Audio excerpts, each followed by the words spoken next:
Orang yang malas bermeditasi tidak akan memiliki kebijaksanaan. Orang yang tidak memiliki kebijaksanaan tidak bermeditasi. Meditasi dan kebijaksanaan adalah sangat penting dan tidak dapat dipisahkan. Apabila seseorang yang rajin bermeditasi dan memiliki kebijaksanaan, maka ia sudah dekat ke nibbana.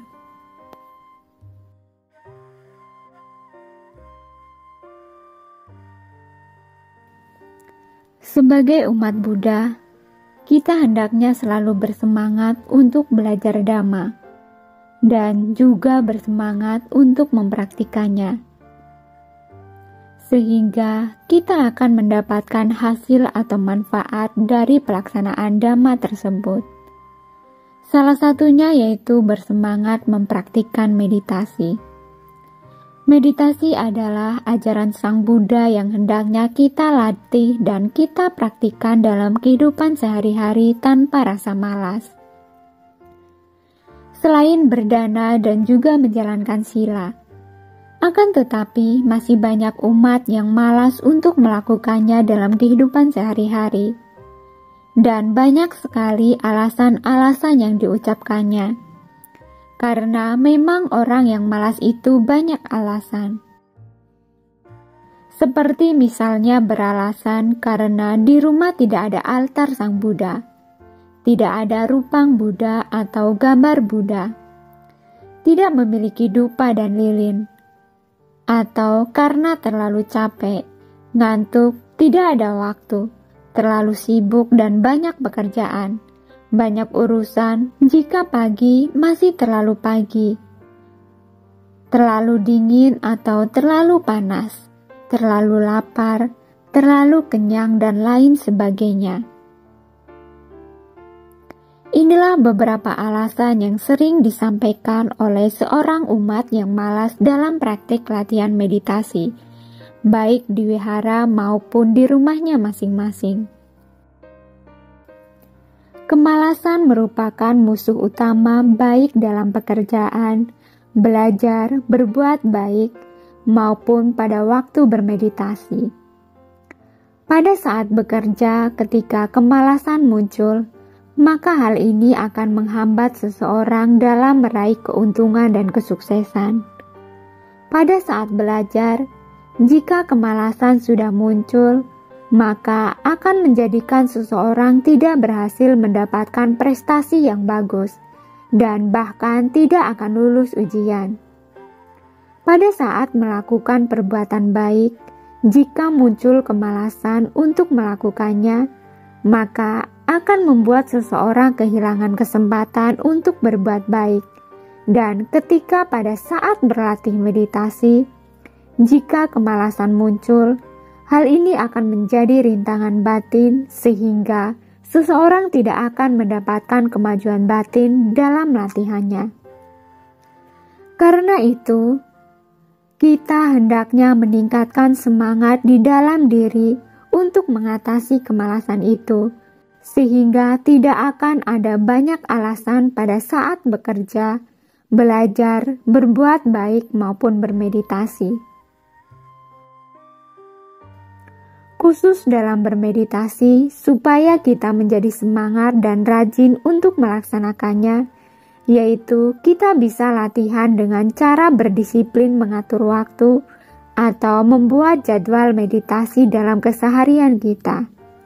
Misalnya, pada pagi hari setelah bangun tidur sebelum beraktivitas, dan sore atau malam hari sebelum tidur.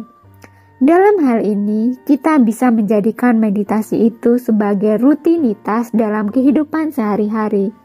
Seperti halnya setiap pagi kita makan, siang kita makan, dan malam kita makan lagi. Persiapan awal pelaksanaan meditasi. Ada beberapa hal yang bisa kita lakukan sebelum bermeditasi. Sebagai persiapan awal sebelum meditasi dalam kehidupan sehari-hari, dibagi menjadi dua kelompok, yaitu persiapan di dalam diri dan persiapan di luar diri. Perlu kita ketahui bersama bahwa Sebenarnya pada waktu akan bermeditasi, kita tidak harus menggunakan altar Buddha, rupang Buddha atau gambar Buddha, menyalakan lilin atau membakar dupa terlebih dahulu. Persiapan di dalam diri. Pertama, kesempurnaan sila atau kemoralan. Dengan menjaga sila atau kemoralan dengan baik dalam kehidupan sehari-hari, yaitu tidak melakukan pembunuhan makhluk hidup, tidak mencuri, tidak berbuat asusila, tidak berbohong, dan tidak minum minuman keras yang dapat menyebabkan lemahnya kesadaran. Hal ini akan membantu pelaksanaan meditasi menjadi lebih baik. Tidak akan menjadi gelisah, cemas, takut, dan muncul penyesalan, sehingga kita akan menjadi lebih mudah untuk berkonsentrasi pada waktu meditasi. 2. Adanya kesungguhan hati atau tekad.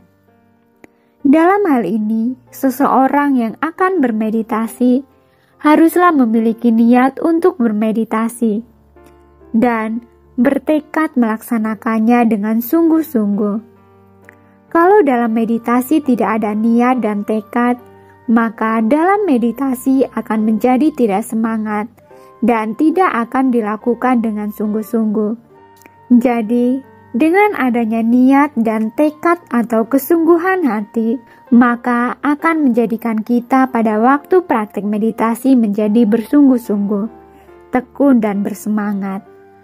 Sebagai contoh, pada waktu duduk bermeditasi, kita bisa bertekad, tidak akan mengubah posisi duduk, tidak akan membuka mata atau akan selalu fokus berkonsentrasi mengamati objek sampai meditasi selesai dan tidak akan mengantuk atau tidur. 3. Adanya semangat dalam diri kita.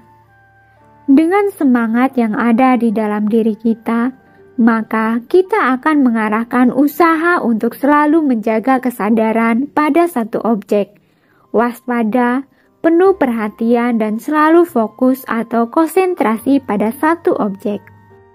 Misalnya, pada waktu muncul rasa ngantuk, maka akan mengarahkan usaha untuk mengamati objek lebih fokus, sehingga rasa ngantuk itu pun menjadi lenyap. Pada waktu rasa sakit muncul, maka dengan kekuatan semangat tidak akan langsung mengubah posisi tubuh atau posisi duduk, melainkan untuk mengembangkan semangat, tekad, dan kesabaran untuk menahan rasa sakit atau kesemutan itu sampai meditasi selesai. 4. Memiliki badan jasmani yang sehat.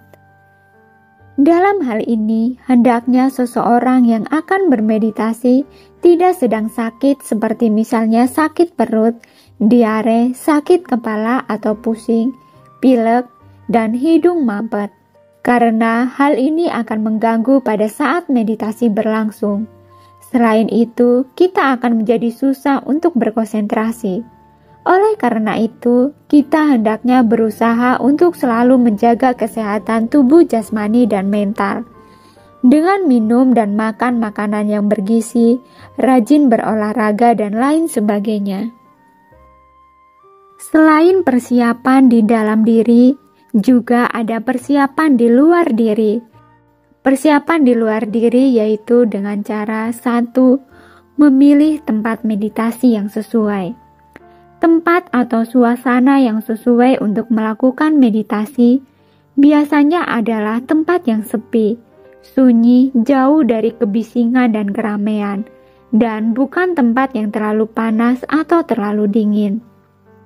Tidak banyak serangga seperti misalnya semut, nyamuk, dan lain sebagainya, sehingga tidak mengganggu pada waktu meditasi. Dalam hal ini, meditasi yang dilakukan di wihara adalah pilihan yang tepat, karena di wihara kondisinya sangat mendukung bagi seseorang untuk bermeditasi.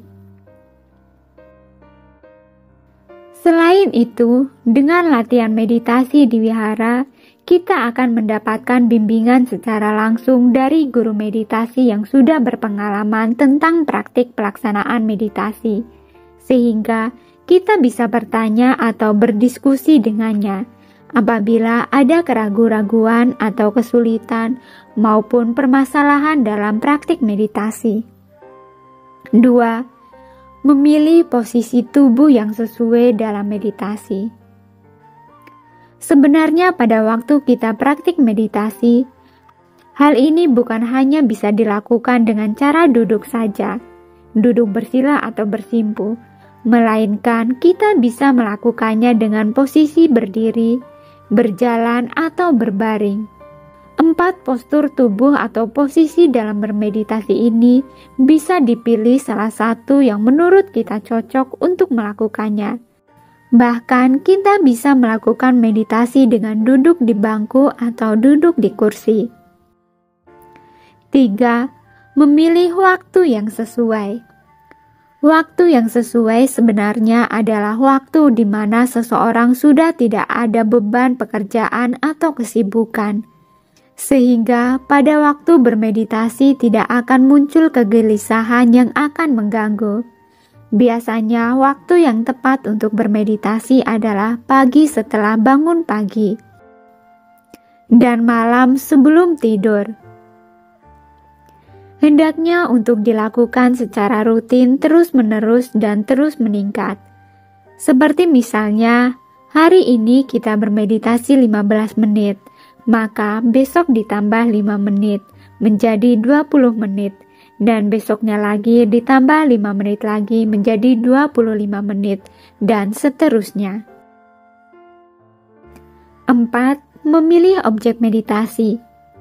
Objek pernafasan adalah objek yang dianjurkan bagi pemula dan semua jenis karakter manusia, yaitu dengan menyadari keluar masuknya nafas yang bisa diamati di bagian ujung hidung atau bibir yang atas, atau dengan menggunakan objek cinta kasih, yaitu dengan berulang-ulang mengucapkan perenungan kata-kata di dalam batin, semoga semua makhluk hidup berbahagia. Semoga semua makhluk hidup berbahagia. Semoga semua makhluk hidup berbahagia sampai meditasi selesai. Selain mempersiapkan hal-hal tersebut, membaca parita atau mengulang kembali khotbah-khotbah Sang Buddha yang ada di dalam buku parita suci selama 5 menit atau 10 menit sebelum meditasi juga sangat baik untuk dilakukan. Dan perlu juga bagi kita untuk mencari seorang guru yang baik dan sudah berpengalaman tentang meditasi, sehingga ketika ada suatu permasalahan, kebingungan atau keraguan-raguan dalam latihan meditasi, kita bisa menanyakan kepada guru tersebut. Inilah beberapa hal yang bisa kita siapkan sebelum bermeditasi. Lalu, apakah manfaat meditasi dalam kehidupan kita sehari-hari?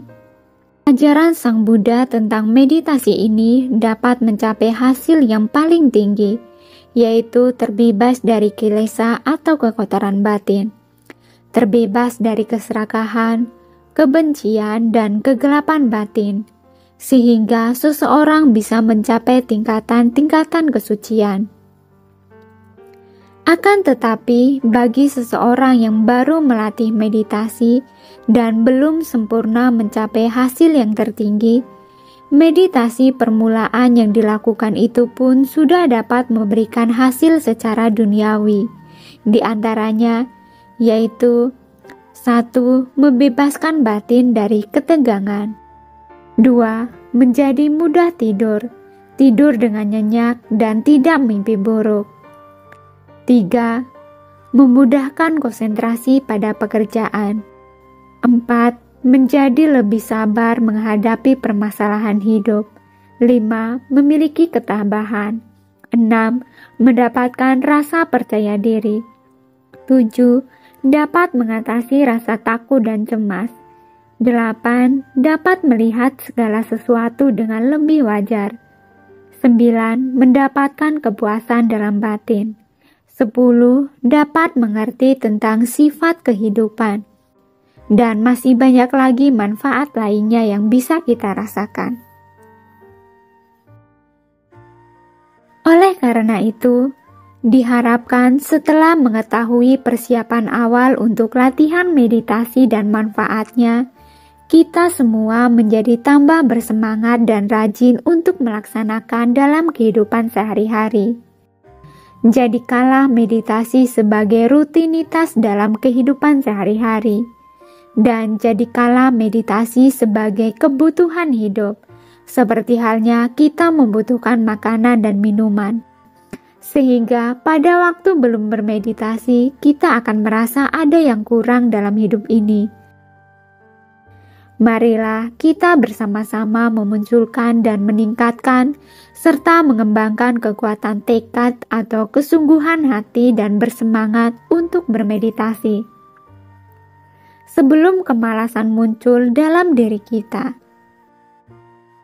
Terima kasih sudah menonton, semoga bermanfaat dan semoga Anda berbahagia.